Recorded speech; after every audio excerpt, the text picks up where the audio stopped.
श्रोतेहो नमस्ते. आपल्या सर्वांना शुभ दिवस. श्रोते हो, अहंकार, मीपणा, पैसा अडका, गरिबी श्रीमंती, सुख दुःख, राग लोभ, हे सारे मानवी जीवनाच्या पटावर रोज नवे रंग चढवणारे आणि कधी कधी ते रंग फिके करणारे घटक आहेत. जन्मल्यापासून माणूस एक साधी निरागसशाही असतोय, पण काळाच्या प्रवाहात, परिस्थितीच्या खेळात आणि आपल्या विचारांच्या पेरणीतून तो हळूहळू विविध रंगांनी माखला जातो. पैसा आला की मनाच्या ताटात रुचकर पदार्थ वाढतात, पण त्याचसोबत अहंकाराचा तिखटपणा वाढतो. गरिबी आली की ओंजळीत अन्नाचे दाणे कमी होतात, पण मनाची पोटपूजा कधी कधी जास्त होते. सुख आलं की माणूस हसतो, गातो, पण दुःख आलं की त्याच डोळ्यातील अश्रू त्याला जगण्याचा खरा अर्थ शिकवतात. श्रोते हो, मीपणा म्हणजे स्वतःभोवती उभारलेली भिंत, ज्यातून इतरांचा प्रकाश आत यायलाच नकोय आणि आपला प्रकाश मात्र बाहेर जायलाही नकोय. राग हा क्षणिक ज्वालामुखी, पण त्याचे राखीत रूपांतर व्हायला फार वेळ लागत नसतोय. लोभ हा मनाच्या पेटीतला काळा धूर आहे, जो कितीही सुख मिळालं तरी तो पेटलेलाच राहतो. आणि या सगळ्यांच्या पलीकडं खरी किंमत असते माणुसकीची, संयमाची, नम्रतेची आणि प्रेमाची. कारण श्रोते हो, घर मोठं करून आपण श्रीमंत होऊ शकतो, पण मन मोठं केल्याशिवाय आपण माणूस होऊ शकत नसतोय. श्रोते हो, जीवनाच्या या लांब प्रवासात आपल्याला हे सारे भाव, गुण, दोष भेटत राहतात. काही आपल्याला पुढे नेतात, काही आपले पाय ओढतात, पण ज्याने या प्रवासात अहंकाराचा भार हलका केलाय, मीपणाची साखळी तोडली, पैशाला सेवक मानलं पण स्वामी नाही, सुख दुःखात समत्व राखलं आणि राग लोभावर विजय मिळवला, त्यानंच खरं तर जीवनाची खरी उंची गाठली. कारण श्रोते हो, शेवटी आपण किती मिळवलं हे महत्वाचं नसतंय, तर आपण किती दिलं हेच आपलं खरं मापन असतंय. बघा, पडतंय का? नक्की विचार करूया. चला, आजही आपल्यासाठी सुंदर विचारांची ही शिदोरी, ही मालिका अशीच पुढे घेऊन आलोय. चला, करूया सुरुवात सुंदर विचारांना, सुंदर सुविचारांना.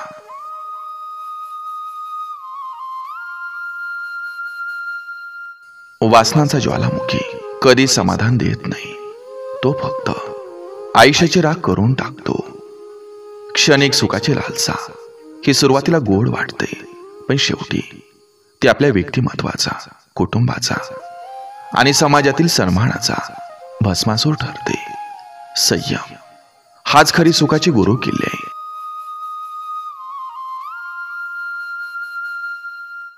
व्याभिचारात क्षणभराचा आनंद असतो, पण आयुष्यभराचा अपराधी पण असतं.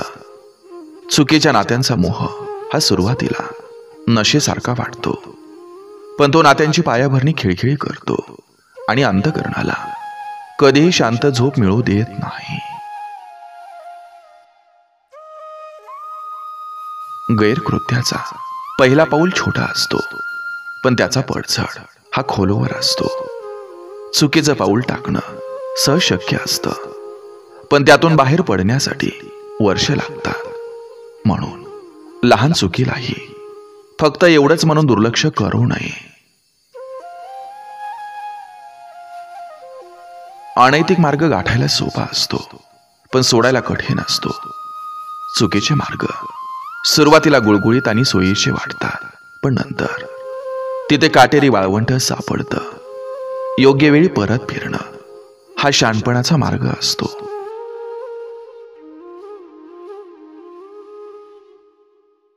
कर्माचा न्याय कधी उशिरा होतो, पण कधी अर्धवट राहत नाही. कोणी पाहतंय की नाही, पण निसर्ग आपल्या प्रत्येक कृतीचा हिशोब ठेवतो. चुकीचं फळ उशिरा मिळालं तरी ते नक्की मिळतं. असत्याच्या पायावर बांधलेला महाल वाऱ्याच्या झुळकीतही कोसळत असतो. खोटं बोलून, फसवून मिळवलेली गोष्ट ही टिकत नसते. सत्याला वेळ लागतो, पण तो स्थिर असतो. चोरीनं मिळालेलं धन म्हणजे विषारी मध असतो. गोडी क्षणभर असते, पण परिणाम घातक असतो. चुकीच्या मार्गाने मिळवलेलं धन हे दिसायला चमकदार, पण ते मनात अस्वस्थता आणि भीती पेरत राहतं.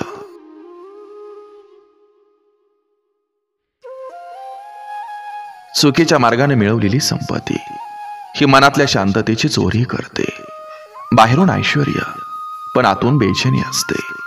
आणि हीच आशा संपत्तीची खरी ओळख असते. सत्याचा मार्ग कठीण असतो, पण शेवटी आनंददायी असतो. योग्य मार्गावर चालणं म्हणजे वादळात दीपस्तंभासारखं असणं. त्रास होतो, पण मार्ग चुकत नाही. नैतिकता म्हणजे स्वतःसाठी ठरवलेली मर्यादा जी मोडली तर आत्मसन्मान संपतो. नियम फक्त समाजासाठी नाहीत, ते स्वतःच्या आत्मिक शुद्धतेसाठी असतात. वासनांच्या मागे धावणाऱ्याला स्वतःचं प्रतिबिंबही लाजत असतं. जेव्हा मन वासनाने ग्रासलं तेव्हा स्वतःचा आदर हरवतो आणि आरशातला चेहराही परका वाटतो.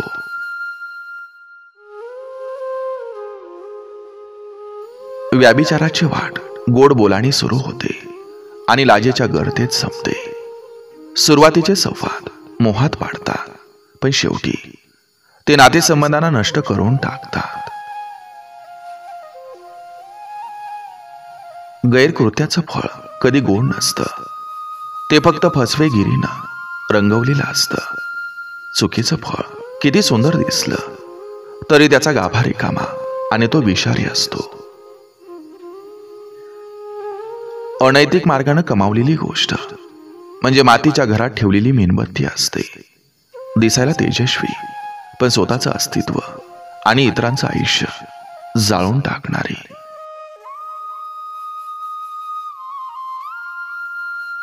कर्माचा हिशोब आपल्या सावलीसारखा असतो. आपण कुठेही गेलो तरी मागेच असतो. चुकीचं कर्म लपवता येतं, पण टाळता येत नाही.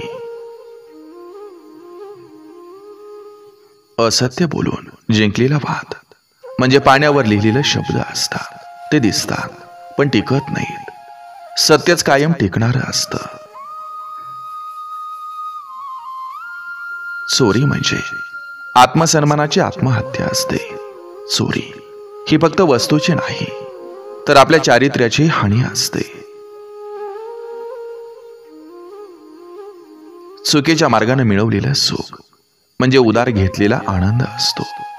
काही काळानंतर त्याची किंमत द्यावीच लागते आणि ती फार महाग असते.